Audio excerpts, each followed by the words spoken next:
My name is Jamie, and I'm a member of Norutor, and I'm thrilled to welcome you to our first main plenary of the summit, Solidarity and Sovereignty, Anti-Imperialism in the Indo-Pacific.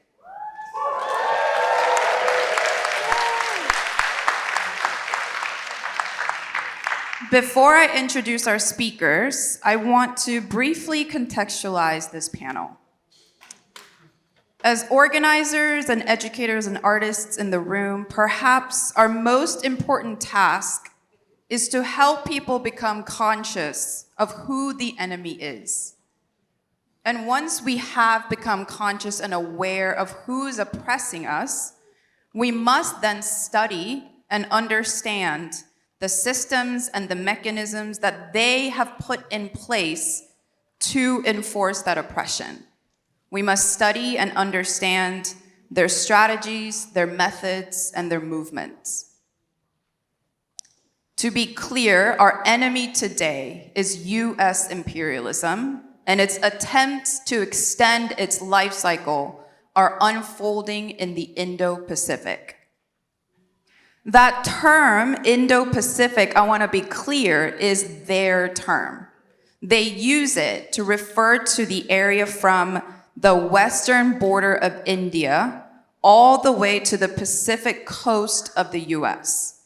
Now, within that area are 65% of the world's oceans, 25% of the world's land, around 40 nations that are home to 60% of the world's population, including more than half of the world's youth, several of the world's largest militaries, and 2 of the 3 largest economies.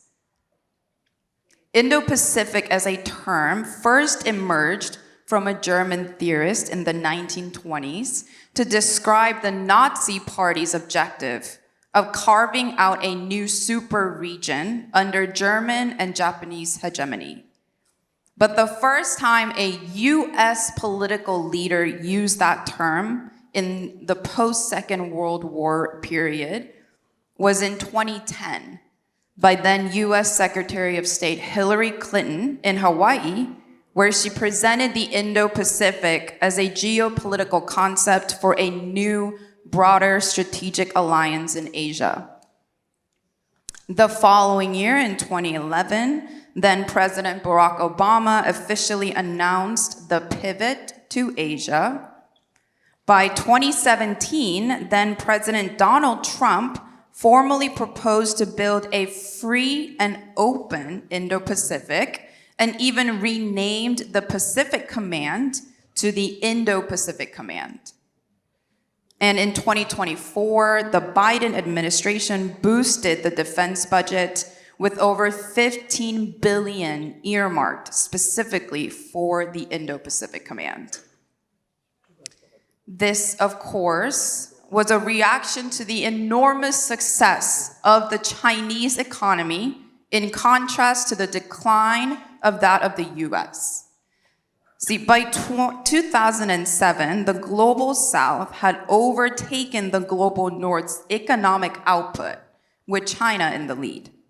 On top of that, China had distributed $36 billion in substantial development funds to other nations in the Indo-Pacific in 2017.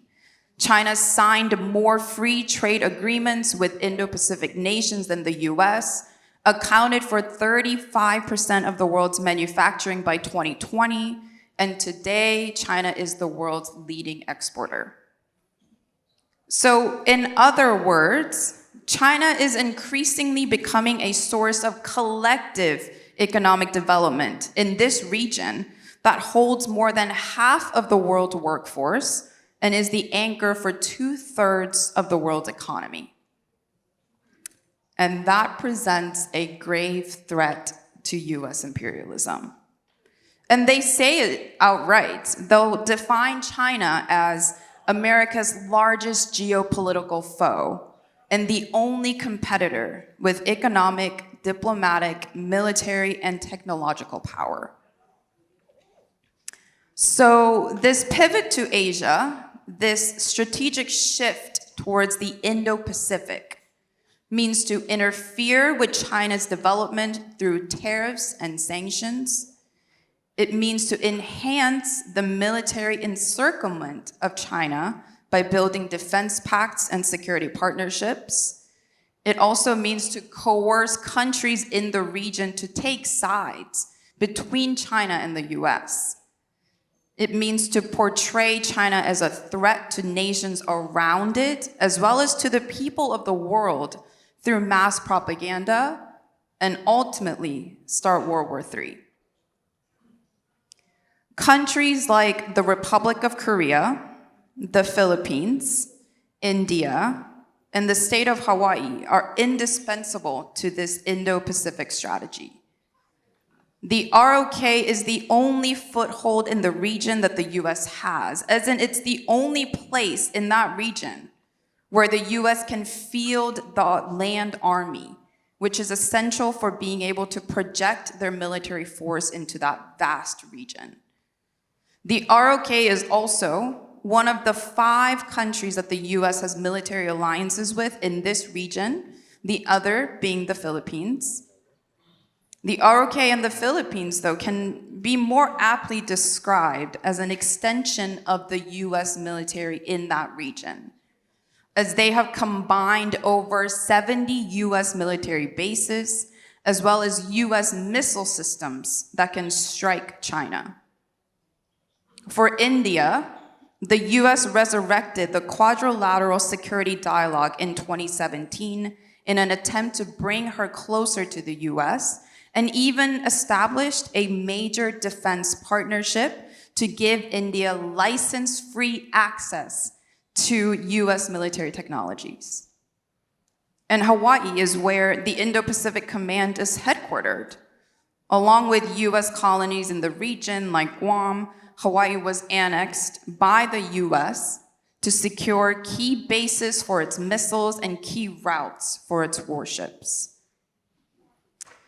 Which brings me to our speakers for today. We are joined by KJ No, virtually, a journalist, political analyst, and writer specializing in the geopolitics of the region. We also have Ella, who is the General Secretary of Bayon USA, an anti-imperialist, right? Yeah. Bayon USA is an anti-imperialist alliance of Filipino organizations across the US. We also have Kawena'ulaokala Kapahua, who's a member of an anti-imperialist Hawaiian independence party founded in 1893. We also have joining us virtually Vijay Prashad, a renowned Indian historian and journalist. And we have Sara, a longtime anti-war organizer with the United National Anti-War Coalition and Friends of Socialist China.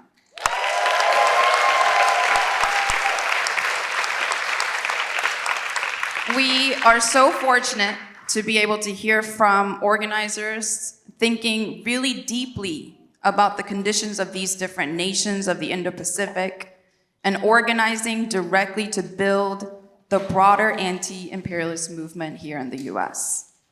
So let's hear from them, because that's what we are here for. KJ, can we start with you? And all the partner organizations for organizing this conference. It's, a tremendous amount of work, and it's a testament to their skill and dedication that we have such a great turnout and response today. So I want to invite us, everybody, to give it up for Nodutol and all the partners.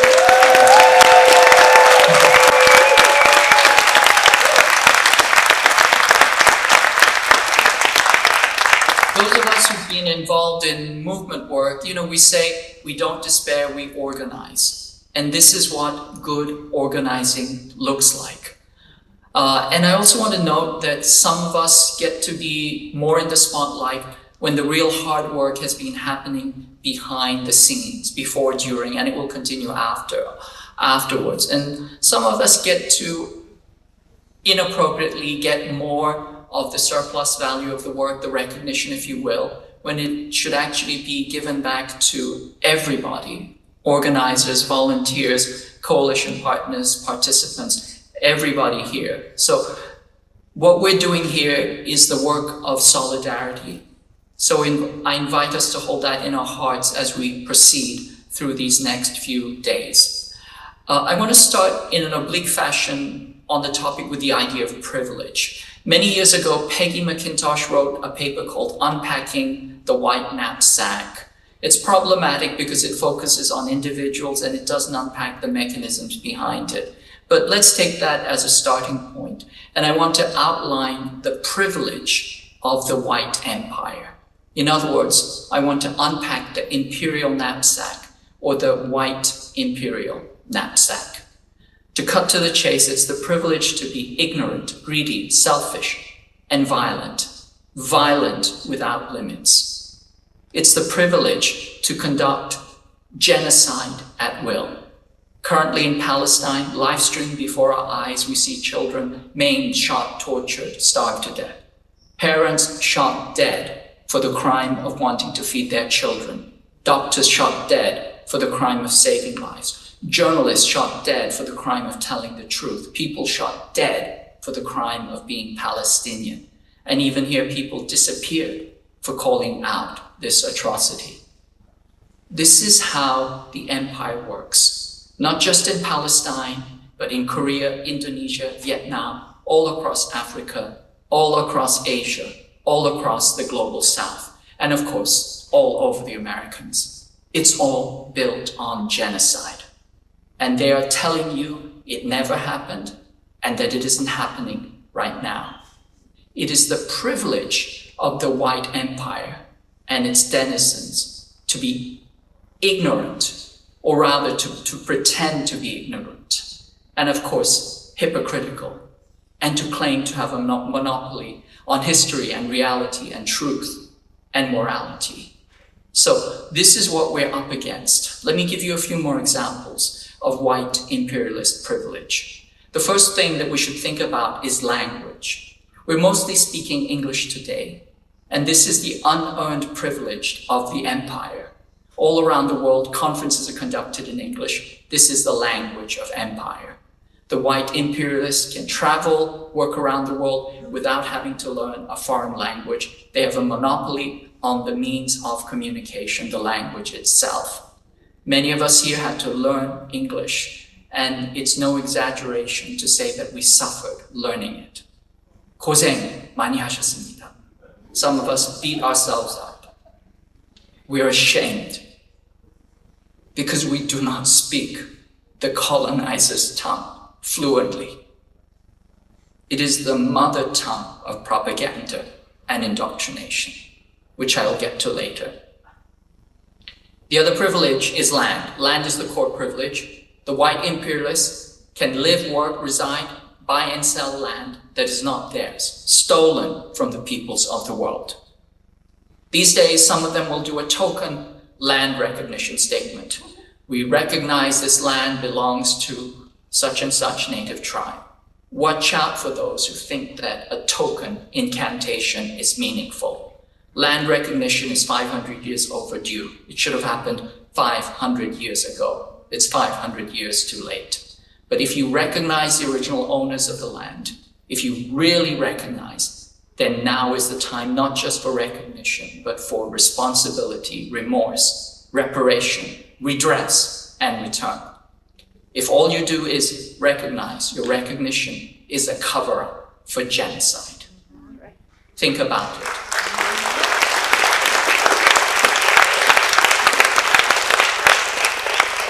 Let me talk about shopping. There's a strange privilege that imperialists have when they go shopping. They get to shoplift at will. I remember talking to a professional shoplifter once. He said, shoplifters get caught when they shoplift small items. You know, stick a steak into your pants, put on a shirt, and you will get caught. What he would do as a professional is he would move entire racks of clothing, entire pallets out of the store. And the management would think they were just moving inventory. That's how the imperialist steals. They shoplift entire countries and economies. And when they buy whatever they want, but they give nothing back in return except for funny printed paper. There's a term for this, it's called exorbitant privilege. It's the privilege of seigniorage, of being the global reserve currency. And of course, this gives the privilege to live in luxury far above one's level of productivity by expropriating value from the global south, about $2.5 trillion worth of unequal exchange a year. And on the rare occasion when the imperialist takes out a loan, he doesn't need to put his whole country down as collateral. That's the shopping privilege. And then there's privilege in the media, there's privilege of appropriation, the privilege to appropriate, enclose, commodify anything and everything, to take a culture, appropriate it, to steal experience, even the suffering of others, and to claim it as your own.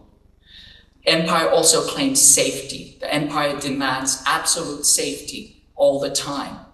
Like the cops who are afraid of their shadows and kill people of color for their safety.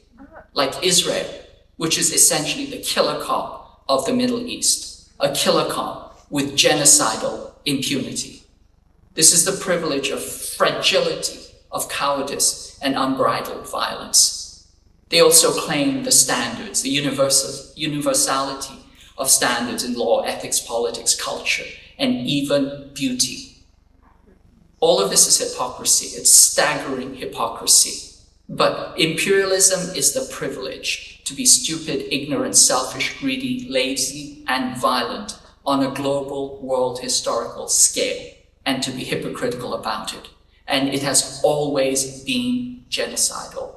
Let's look at the past for a moment. We can look at Korea before the Korean War, which was a genocide. It was Gaza with snow. We can think of the massacres that preceded and led up to the war. Jeju massacre, the Porto League massacres. They wiped out over 1 million Korean leftists, buried them in mass graves, or dumped them into the ocean. So many bodies washing up that 500 miles away on Japanese shores, the Japanese government complained about the bodies washing up. The longest mass grave in the world, 10 football fields long, is in Korea. 150 unexcavated mass graves in South Korea. The scale of atrocity is staggering. Think of Indonesia, Southeast Asia, Africa. Children are still being blown up in Laos, Cambodia, Vietnam. They're still dying from Agent Orange. And now the empire is preparing another genocide. This one's an omnicide. I'm talking about war against Korea. It's a 3-step process. You can track the policy, think tanks, grand strategy, national defense strategy, national security strategy, legislation, appropriations policy, preparations, messaging to troops. It's all there. On the outside, you can note a 3-phase escalation.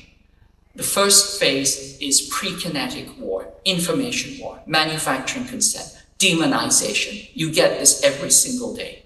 The second phase is staging the theater. That's preparations, war games, pre-positioning, logistics, and alliances. The third is provocations. Driving into the paint, trying to draw the foul, trying to create a provocation. That is what's going on. Why is the war about to happen? Why is it real this time? Right now, the US is conducting department-level exercises. These have not been done in 35 years. Look it up on the internet, you won't find it because it didn't happen. It hasn't happened since the internet was invented. So let's think of Korea, 275 days of military exercises last year, 20 nuclear bombing runs, just another one recently conducted.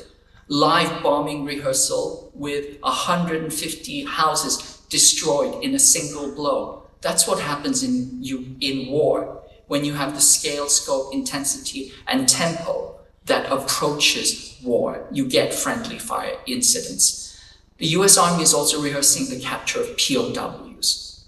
That's unheard of granularity. And we also just missed a war provocation by the Yoon Suk-yeol government, which tried to trigger a war in North Korea. One more thing, this is not a joke. The ruling elite love their golf courses. They place golf courses everywhere. The Biden-Trump debate was really a debate about their golf handicap. But When the ruling imperial elite give up their golf courses and turn them into missile bases, you know that they're serious because they never give anything up.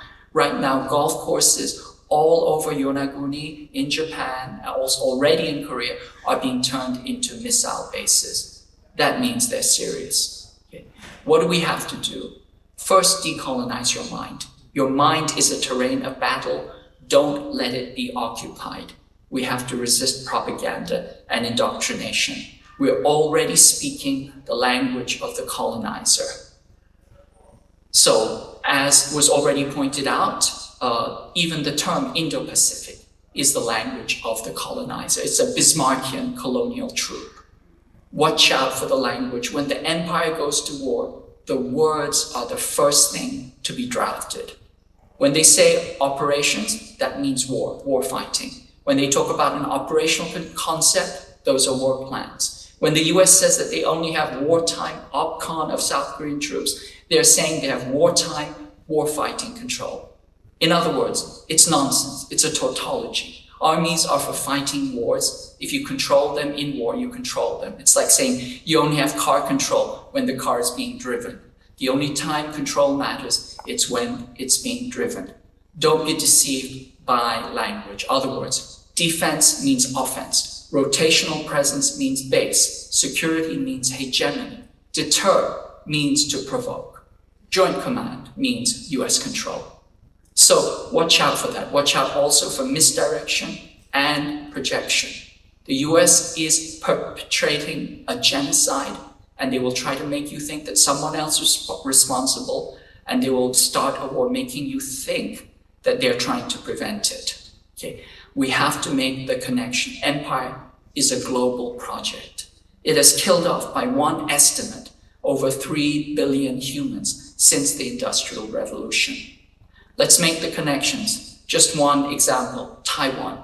Taiwan Island was the global center of an alliance of fascist dictatorships, pariah states, and Nazis. Park Chung-hee, Israel, South Korea, Marcos, Philippines, Eastern European Nazis. Dirty wars and dirty operations that were too dirty for the CIA to do directly. They subcontracted Taiwan Island. They also they trained the death squad leaders in Taiwan. Now, more recently, Taiwan facilitated Israel's pager attack on Lebanon, and they supported South Korea's recent military coup by Yoon Suk-yeol. The South Korea's chief of military intelligence went to Taiwan to get their support just days before the military coup. When Korea and Taiwan start coordinating on military coups and political messaging, we're back to the bad old days of Park Chung-hee. Why did Yoon want a coup? Why did he try and provoke a war with North Korea? That would have handed operational control of the South Korean military to the US, which would then have 3.6 million Korean troops under US control to use as a proxy and cannon fodder in war against China. Remember, Taiwan functions for the empire like Israel in East Asia. Okay? We have to make the connections. We have to understand what's going on. Make the connection between New York courts and the war against China. How New York's Southern District Court issued the arrest warrant for Meng Wanzhou. Meng Wanzhou is the CFO of Huawei. Huawei is a worker-owned company, and they were building out the digital sovereignty of the global South. They were the architects of a digital Bandung outside of the reach of the Western panopticon. So the US kidnapped the CFO, Meng Wanzhou. Who issued the arrest warrant? New York Southern District Court. The organs of imperial power always work together. Beware of false friends. Watch out for the lies they tell you. Watch out for Amy Goodman. Watch out for the jackals at Jacobin. Watch out for Mehdi Hassan and all the other propagandists who try to buy legitimacy for the empire. Okay? And also beware of wokeness and woke washing. We have to be very, very alert. And also remember, there's an ideology that undergirds empire. It's around individualism. The word individualism doesn't exist in the English language until the 1750s. It's always prefaced at the time with the word economic. In other words, it's a euphemism for capitalism, economic individualism. Why is individualism so important? It's the ideology of the predator. In a predator-prey relationship, the prey has to be individualized, separated, in order to be attacked and slaughtered. It's divide and conquer. That's why Margaret Thatcher said, there is no such thing as society. There are only individuals. The last thing the empire wants is collective resistance and solidarity. We have to fight that indoctrination. We have to fight, we have to challenge, we have to organize. South Korea cannot be pulled into an imperial war against China. And in order to prevent, the first thing that South Korea needs to do is it needs to recover operational control of its own troops. It needs to recover sovereignty. We start from sovereignty, we build solidarity, and together we try and resist empire.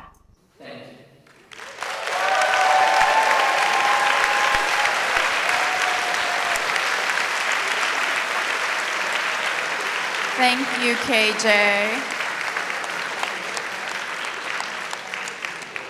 Thank you again for that important lesson on making the connection, staying alert, understanding your enemy, and let's correct the ingrained ideology of individualism. And now, Ella. Isang mainit at maalab na pagbati sa ating lahat. Warm and militant greetings to all of us.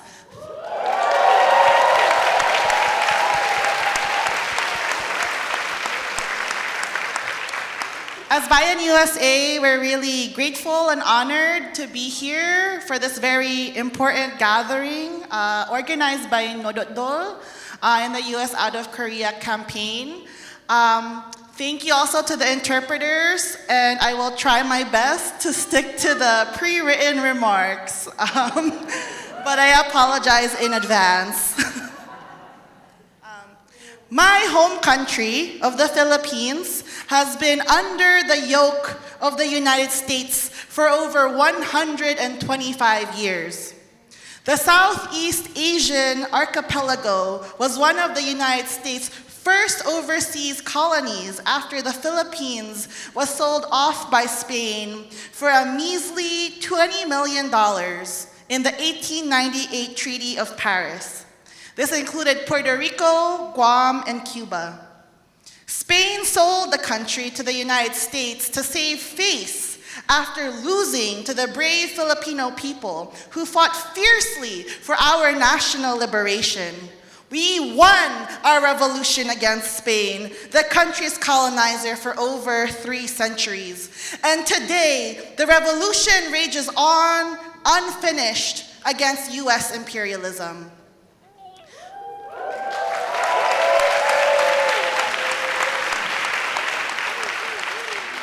Fast forward to the current day, the Philippines continues to be a key client state of the United States. It is a very crucial and geopolitically strategic outpost, aka a launching pad for war into the Asia-Pacific.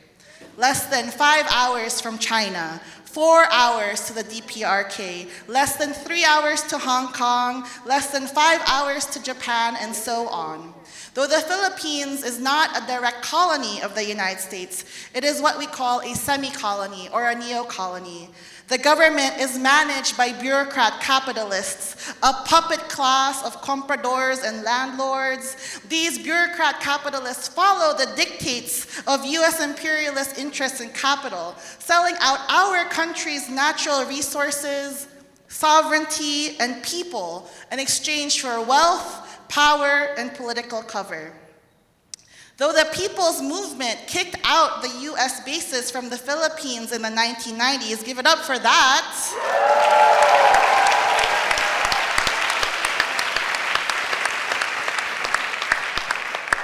The US snuck its way back into the Philippines, and its presence continues to be justified by one-sided military agreements like the Visiting Forces Agreement and the Supplemental Enhanced Defense Cooperation Agreement, or EDCA.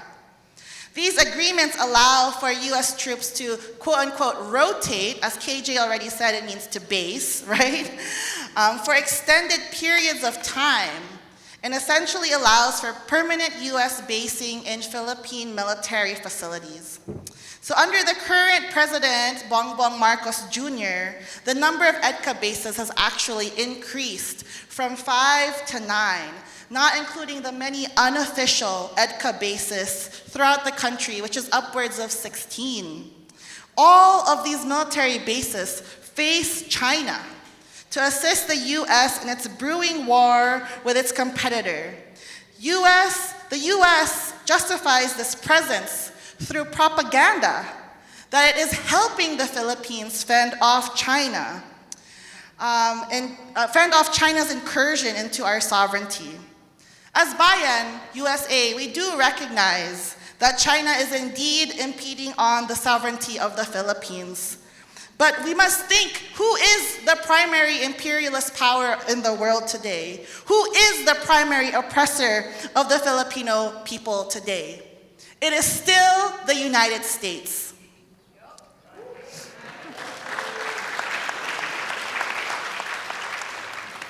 So as our comrades have said, we must name our common enemy, and we must study their moves and maneuvers so that we can organize together. And last year, Bayon USA organized a peace mission for our US Out of the Philippines campaign, where 28 solidarity activists went to the Philippines to learn for ourselves the impacts of US militarism in our country and build solidarity between our movements. I am happy to report that Nodot Dol has been sending delegates on this peace mission since 2014, and once again sent another delegate to our peace mission in 2024.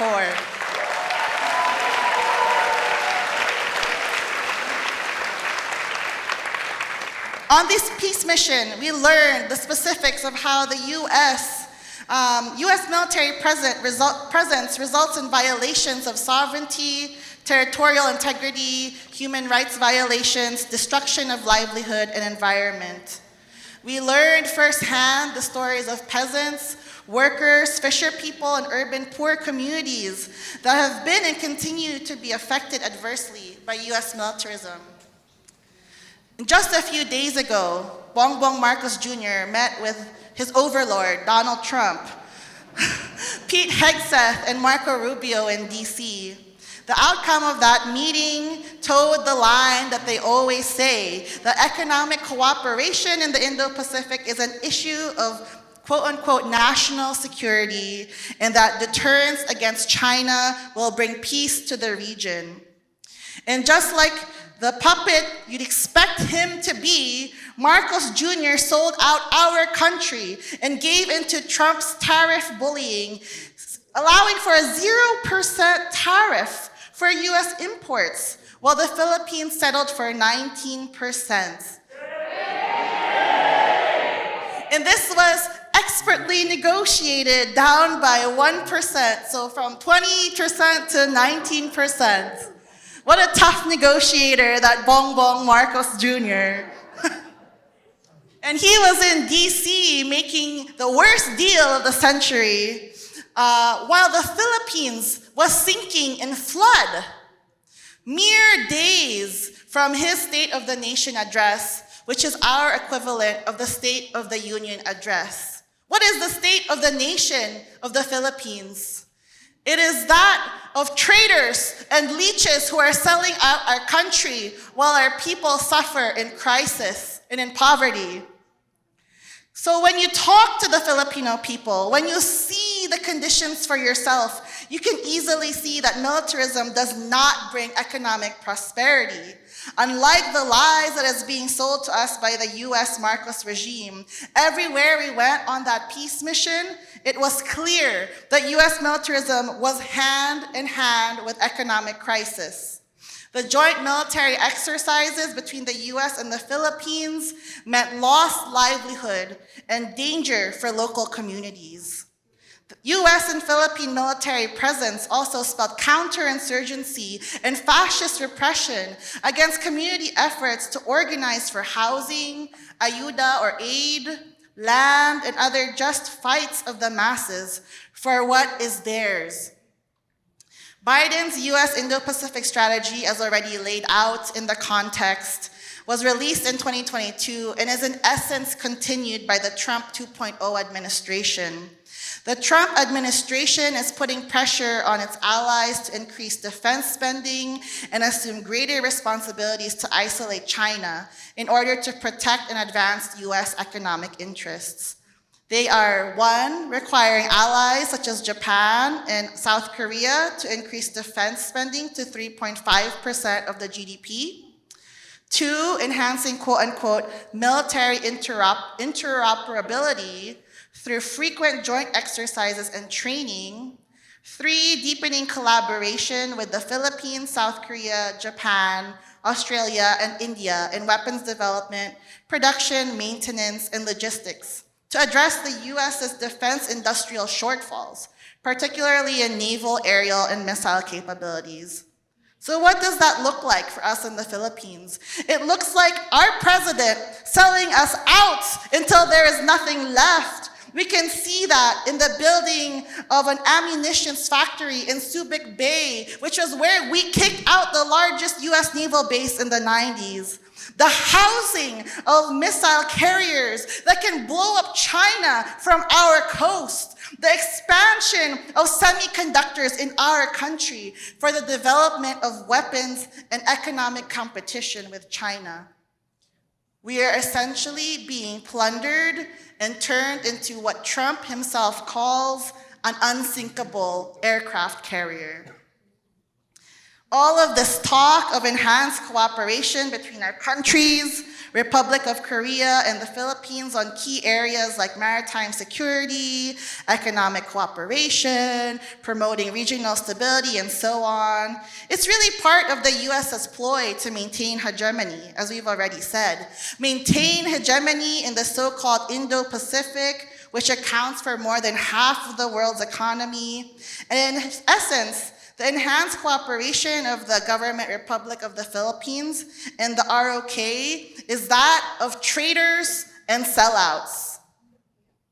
So let's turn it around and enhance the cooperation, or more precisely, the solidarity between our people's movements.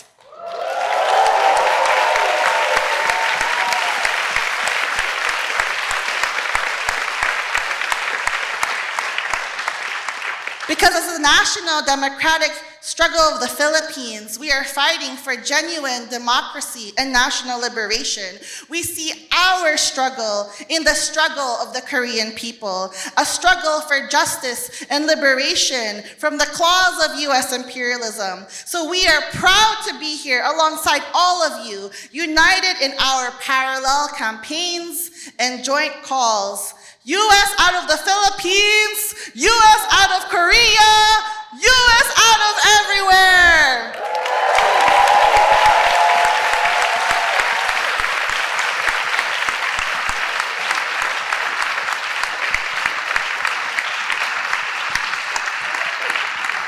From Korea to the Philippines, stop the US war machine. From Korea to the Philippines, stop the US war machine. Thank you.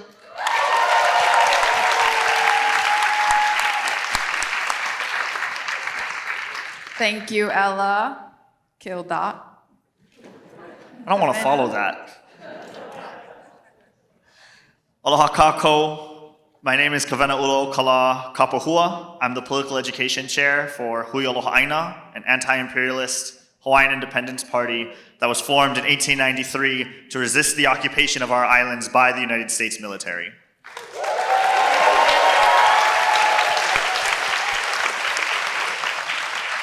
I'm honored to be here with all of you today at this crucial time for Asia and the Pacific region.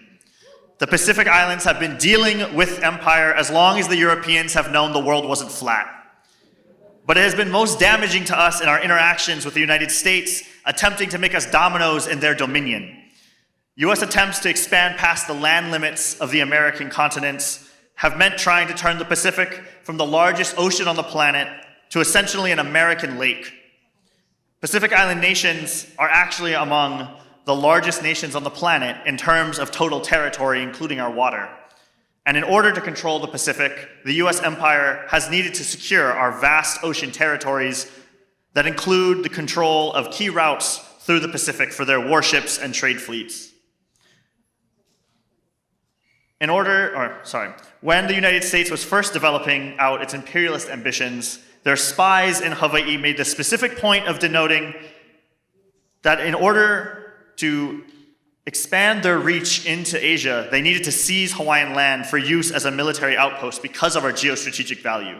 In fact, US President McKinley specifically justified the annexation of Hawaii as necessary if they were ever going to get their piece of China.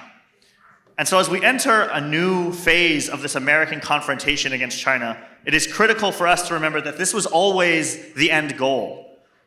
Their plan has always been confrontation with Asia and China. They just didn't expect that it would be on the scale that it is now because of the rising of the people of Asia, from Korea to Indonesia to the Philippines to China itself.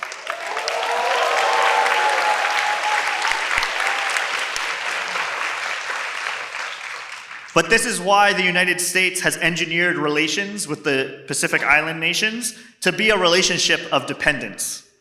By enforcing our dependence on US goods for survival, our Pacific Island nations have been forced to trade our sovereignty for commodities, military control and access of our waters to the US military in order to get aid, food, money, and goods for our people that will never, ever be enough to counteract the centuries of damage that colonization has done to us and the continuing and ever-mounting damage that the climate catastrophe continues to enact upon our people every day. This is how the United States has been able to make the Pacific Island nations into imperial outposts. Take a look at the US military presence across the region, and you'll find the key infrastructure that makes it possible for the Americans to project their reach into Asia. The famous bases may be in Okinawa or the Korean Peninsula, but logistically, none of it is possible if they don't have outposts throughout the Pacific. The US claims that this offers us protection, but it actually places us at risk by making us major nodes of US control. And that brings us to a crucial reality. The fact that Hawaii and the Pacific have been made into the front lines of empire from which they can launch their wars of aggression and raids into Asia. Ever since the Spanish-American War, like Sister here mentioned, every US aggression into Asia has been launched through the Pacific. Whether it was Korea or Vietnam or every single war they've launched in the Middle East. Even the latest attacks against Iran saw the use of Pacific Island bases to stage, refuel, and arm the B-2 stealth bombers that carried out the attack. Even the US's failures come through our islands. Under Pacific occupation, or under American occupation, Hawaii has not just been an outpost of empire, but a retirement home for failed US dictators. People like Syngman Rhee or Ferdinand Marcos, both of them were evacuated to Hawaii when their regimes collapsed and allowed to live out their fascist retirements in our homeland. Meaning that now we suffer the dual involvement as both military launching pad and harboring international human rights criminals against our will. The Pacific is a front line in the fight against imperialism, though. Without our subjugation, every invasion plan or war in Asia becomes logistically impossible. As I said before, some of the largest bases may be in the Pacific, but without the Pacific Fleet's home base in Hawaii, the US occupation of Asia becomes a logistical nightmare. Without air bases in Guam, the long-range bombing raids become far more hazardous without friendly landing strips to retreat to. Without the Marshall Islands, the US loses vital missile bases in their arsenal. These are the pillars of US empire that they would rather keep hidden because they reveal how vulnerable their empire of cards is. That is to say that the US will not implode overnight if they lose access to these bases, but suddenly their ability to wage war in Asia is completely broken, and it shifts the balance of power across not just Asia, but the world. In Hawaii, American occupation approaches what is certain to be a vital confrontation. For the first time in its history of their occupation, the leases for the American military bases are coming up for renewal. The Americans have 65-year-long leases on over 40,000 acres of land for $1 ever. So I've heard, New York has a little bit of a housing crisis. If you guys need solutions on rent stabilization, I think your military has figured out a way to do it somehow. But these lands make up some of the most vital facilities in the entire region.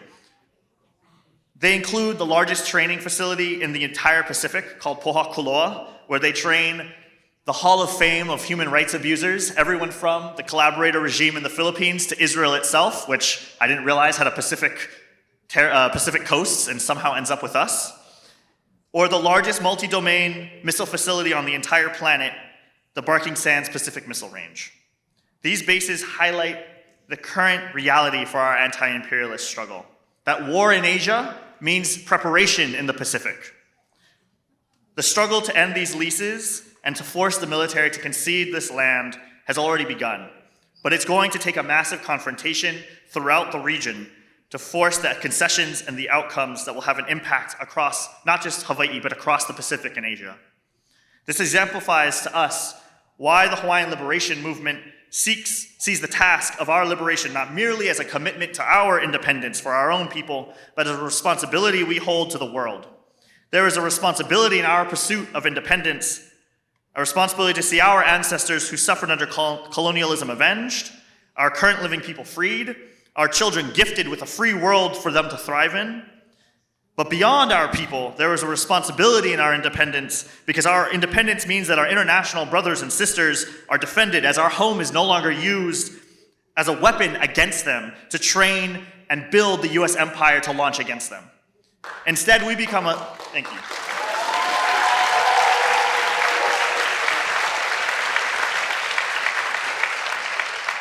Instead, we become a shield to block the Americans before they can cross our ocean. Every victory we score, every base we close, weakens imperialism in the region. And that is the only way there can truly be a free and independent Indo-Pacific, as the American military calls it. That's the only way it can be brought to fruition. By ending US control of our waters, by regaining our sovereignty and regaining our region. A free and socialist Korea and a free and independent Hawaii.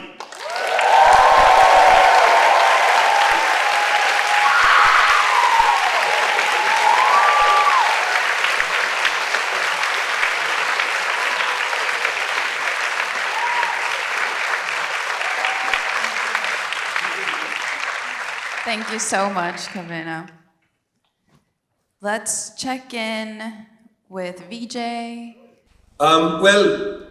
First I'm very grateful to be invited to be part of Nozutol's People's Summit on Korea. I'm happy for several reasons, but I want to actually start my remarks from a visit I just made a few weeks ago to Buchenwald, which is a concentration camp in Germany. I'd never been to a concentration camp before. This was my first time. I was struck by a stable, a horse stable, where the young German farm boys wearing German military uniforms took young farm boys from Russia wearing Red Army uniforms and shot 8,000 of them in the neck. 8,000 young boys shot by other young boys in the neck. And that was it. Millions of people killed in that war. It took 27 million Soviet citizens to die for fascism to be defeated. It was the Soviet Union that crushed the might of Hitler's armies. But at the same time, it took about 20 million Chinese citizens to die to defeat Japanese imperialism. In fact, Second World War, which is conventionally thought of as a European war, was actually a war that starts in Asia. It starts in Asia in 1937 at the Marco Polo Bridge incident 2 years before the 1939 invasion of Austria and Czechoslovakia and so on. And that war in Asia goes on till 1949, when the Chinese communists chased the reactionary Kuomintang to Taiwan. It was a much longer war. 20 million dead there, millions dead in the rest of Asia. But that Asian war is often not thought about. And I want to put that on the table. Because on the 3rd of September of this year, we will commemorate the 80th anniversary of the defeat of fascism. That fascism is coterminous with imperialism. It was defeated in Germany by the Soviets, and it was defeated in Asia by largely the Chinese communists. Both in Europe and in Asia, the communists defeated fascism. Don't let them forget that. They would like you to think it was a group of Iowa farm boys. A group of Iowa farm boys who landed in Normandy and sort of haplessly showed up in Germany. Not true at all. Not true at all. We said no fascism. We announced in Spain, no pasaran, and we continue that slogan till today. No pasaran in Asia as much as anywhere else. Hands off Asia. United States and its hyper-imperialism. 900 military bases around the world. 900. No other country has foreign military bases like the United States.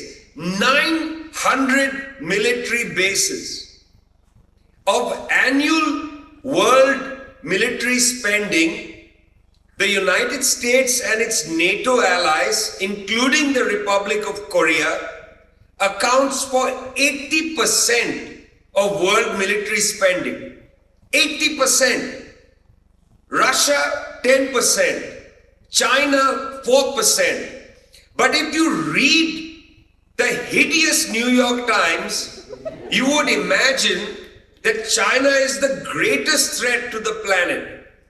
4% of world military spending as opposed to 80% from the NATO plus countries. They celebrate NATO as the great harbingers of democracy. NATO, which destroyed Yugoslavia. NATO, which continued the destruction of Afghanistan. NATO, which participated in the illegal war against Iraq. NATO, which destroyed Libya.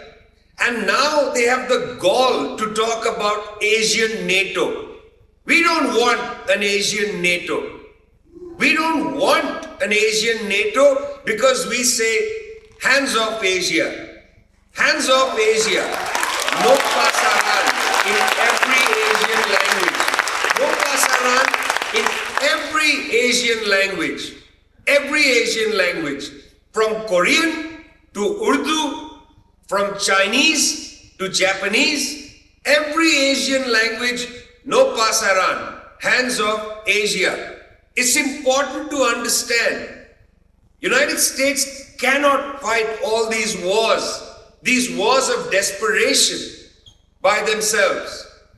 So they create effective allies among the bourgeoisies in countries around Asia, around China in particular.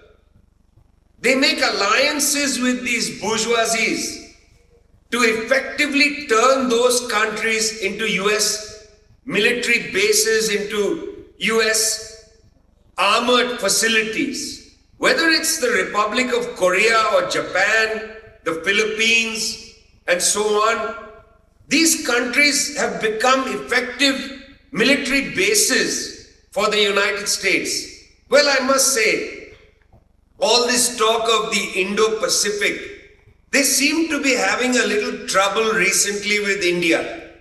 Just a little trouble. Because India was once part of the quadrilateral security dialogue. And then India decided that they really weren't that interested in pushing an agenda against China that would be provocative. So the United States created the Squad. Australia, Japan, United States, and the Philippines. because they felt Bong Bong was more pliant than Modi. And so for the moment, the Philippines substitutes for India. When the Indian foreign minister was asked, would you join NATO? Even though he's a right-wing man, far right-wing man, he was asked, would you join NATO? And he said, we don't believe in the NATO mindset. We don't believe in the NATO mindset because we say, hands off Asia. We don't want NATO.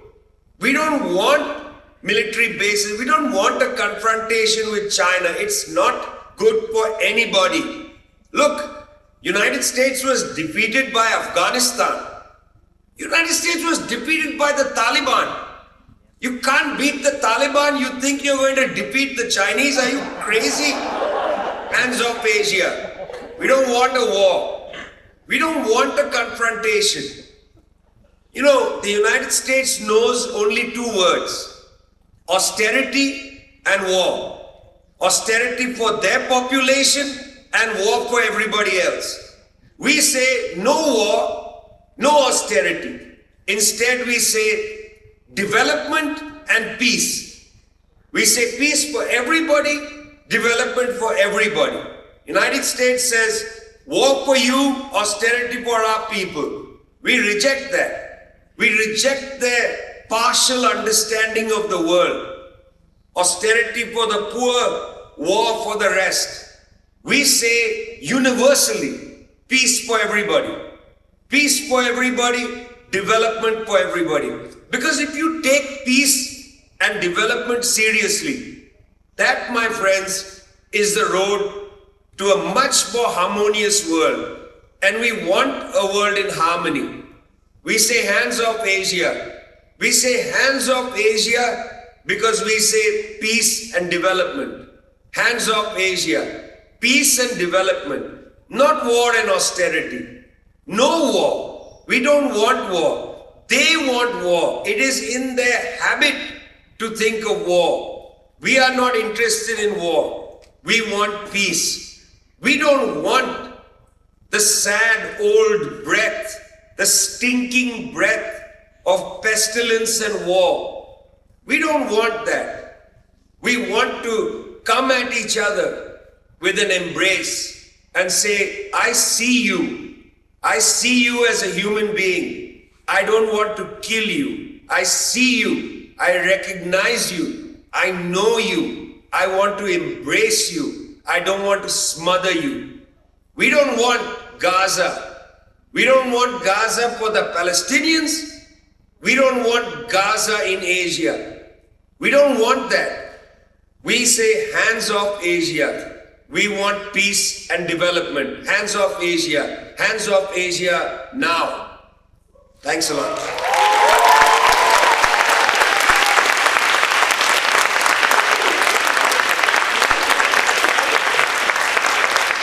Thank you so much, Vijay. Let's say hands off Asia one more time. Hands off Asia! Thank you. Sara, bring us home to the U.S. Well, hello, what an incredible panel, really. What to add? Let me start by saying that this incredible Whole People's Summit has been built over months. And I want to salute this effort and congratulate the activists, the organizers, the thinkers who really pulled this off. It's a big thing.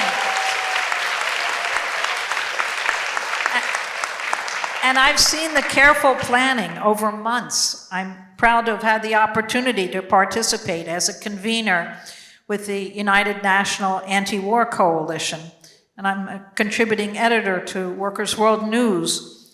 We've opposed US war, troops, sanctions, and the imposed division of Korea for 50 years. This incredible gathering is desperately needed. It's a serious political undertaking, and it's been carried out with the greatest attention because radical world changes demand that we recalibrate and plan at a higher level. The Korean forces have, with great seriousness, they're reorienting their own milieu, and they're reaching out widely where they have influence. And we should all take note. We all need to consciously strip away illusions.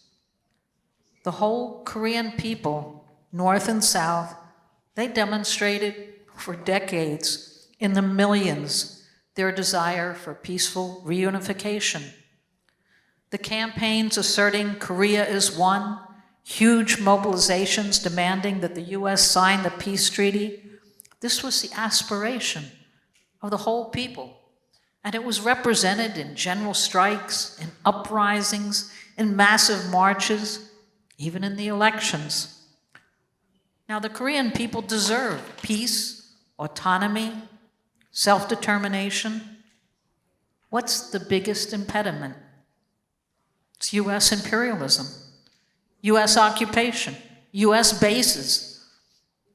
There's 70 US bases in South Korea, including the largest overseas US base, Camp Humphrey, along with a thicket, as was described, of US bases in Japan, Taiwan, Hawaii, Philippines, Guam. There's nuclear submarines, there's aircraft carriers, destroyers, drones, satellite reconnaissance, thousands of US troops. These US bases, they strip the land, they foul the sea, contaminate the air, corrupt and distort economies, dominate political life. This is the roadblock, and it's a problem faced not only by the Korean people. So I really want to look at the global economic reality. US imperialism is in decline and decay. Yes.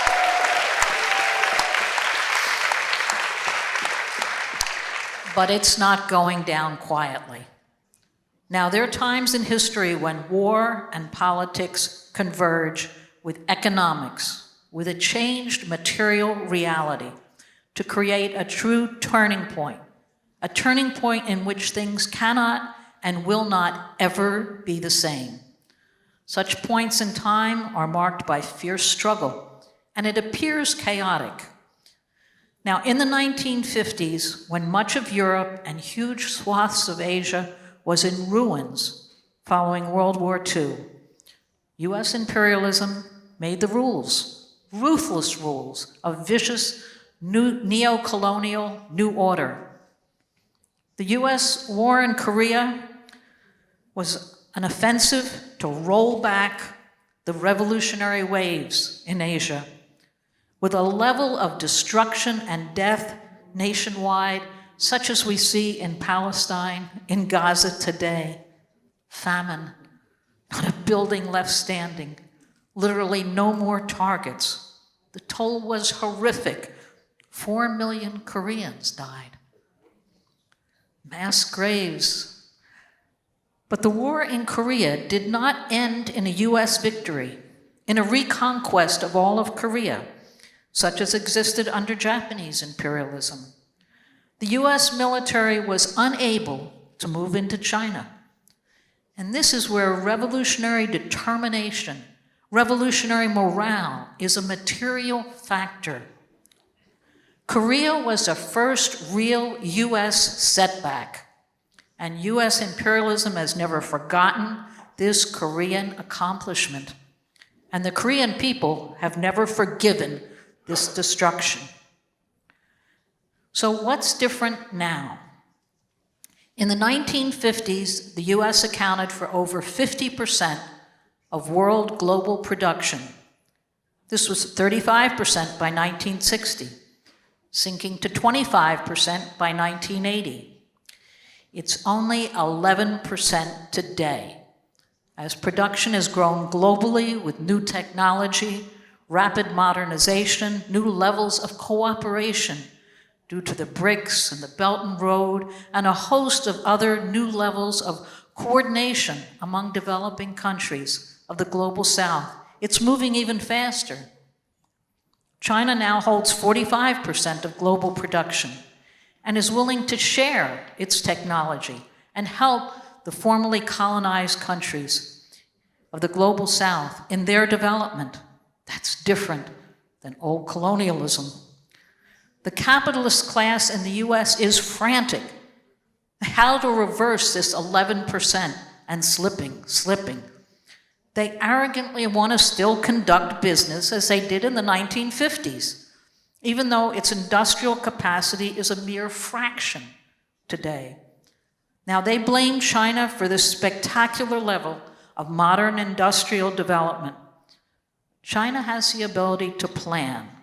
The key industries and resources are owned by the whole people, not a handful of billionaires. And that's the game changer. Hence the pivot to Asia, China being the global threat. US imperialism views the productive capacity of every country as a threat. Even its allies and compliant underlings are a target because they're desperate to extract every possible concession and dollar of profit. Tariffs against every country. They're ruthless, 10%, 15%, 25%, 50%, and even more. But it won't reverse this process. It'll actually speed US decline. Now, the US demanded that the compliant South Korea pay for its own occupation by US troops. It's an intended humiliation, and it'll cut deep into the lives of the Korean workers. And this is hand in hand with an all-out attack on the working class here in the US, where 70% of the population now lives paycheck to paycheck. Education and medical costs are prohibitive. There's the highest per capita prison population in the world, and racism is so embedded it's in the very air we breathe.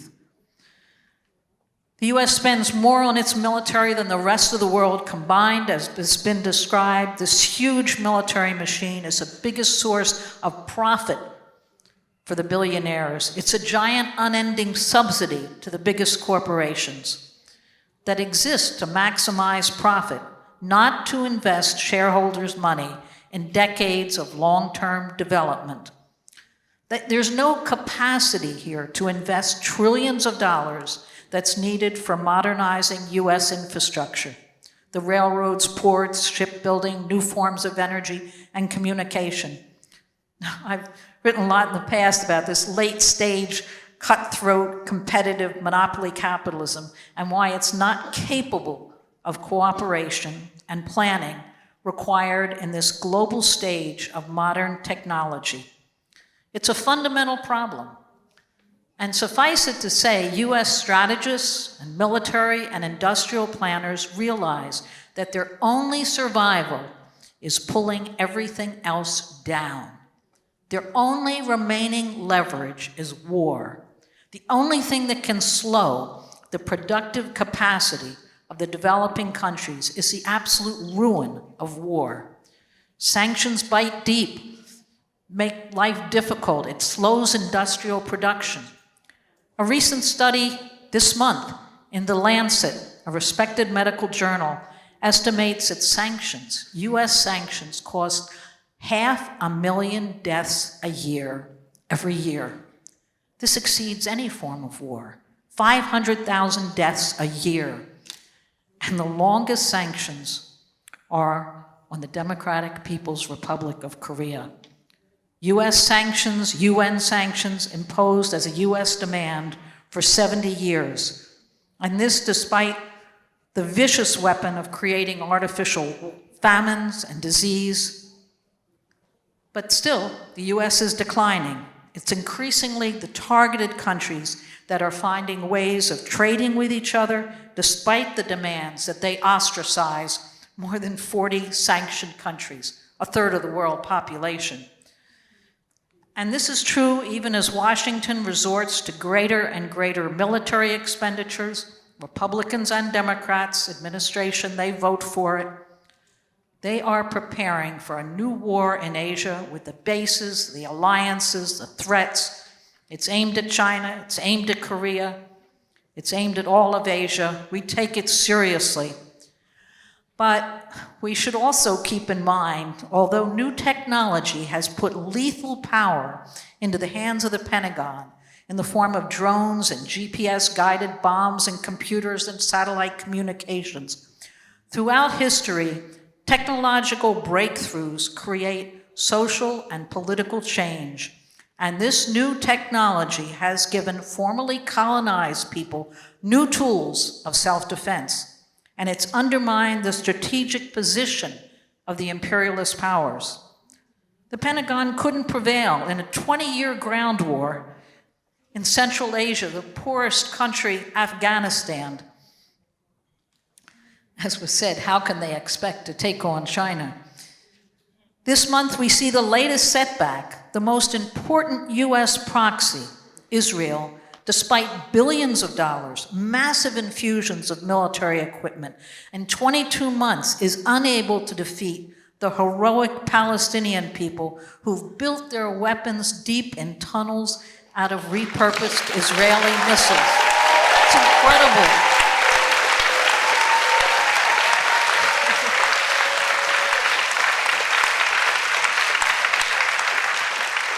What's it show? It shows that political will and morale are again proven to be more powerful. Now, Israel tried to widen the war and turn their failure in Gaza into a surprise attack on Iran. The US provided the most modern weapons, and Israel found that they couldn't sustain 12 days of the Iranian response missiles. What an accomplishment. Israel's missiles, they broke through the Iron Dome and David's sling, and the Zionists found they were not invincible. So the world is changing. Consider Yemen. Who would have thought it's possible?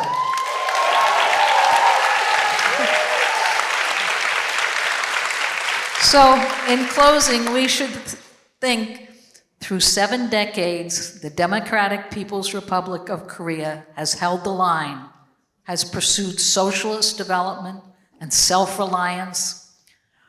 Our comrades who've traveled to the DPRK always describe the beautiful cities. Pyongyang rebuilt from total rubble, now with wide tree-lined boulevards, modern apartment buildings, metro system, a city full of parks and schools.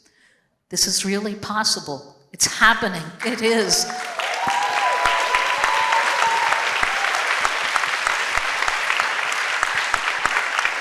The spirit of Juche, socialist planning, self-reliance have won out in the ability to protect the Korean people from another round of horrific US war. So in this global struggle, it's increasingly clear there's 2 class camps, one tiny class of multi-billionaires who want to control the planet and all its resources and create divisions and war, and welding a death machine, and it's up against a global working class that's growing in size, in skill, in consciousness of itself, and in its ability to collectively solve the problems ahead. So in closing, I'll say anyone who supports the working class has a duty to support the Korean people's mobilization.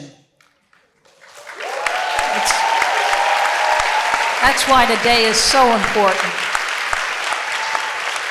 The first step is to demand that US troops get out of Korea, close all the US military bases, end the US military occupation, the war games, the nuclear threats, end the sale of ultra-offensive weapons to South Korea, fight US plans to build a military alliance in the Pacific, and the demonization of the DPRK and their socialist construction, lift all the deadly economic sanctions, and the repression of the workers in the ROK, South Korea, who are demanding labor rights and protections. Our role is to defend the Korean people and their struggle against US war, sanctions, the division of the Korean Peninsula, death to US imperialism. Death to US imperialism.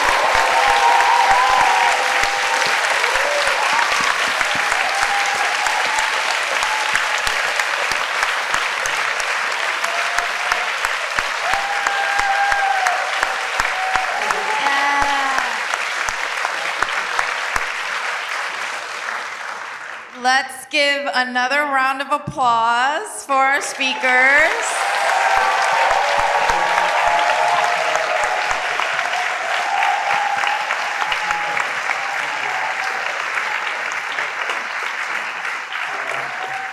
Thank you, everyone, for that illuminating scientific and materialist education and your powerful declarations and demonstrations of solidarity with the struggle for Korean national liberation. You know, we felt that it was really critical to open the summit with this big picture analysis of what's happening in the region at large, as Korea is just a part of the world. You know, the situation in Korea has an influence on the world, and the situation of the world also concerns Korea. And by considering the wider region at large and connecting with our comrades, representing the various struggles, we can be scientific in our understanding of the world and also come together to wage a unified struggle across all of these various sites of occupation and militarism.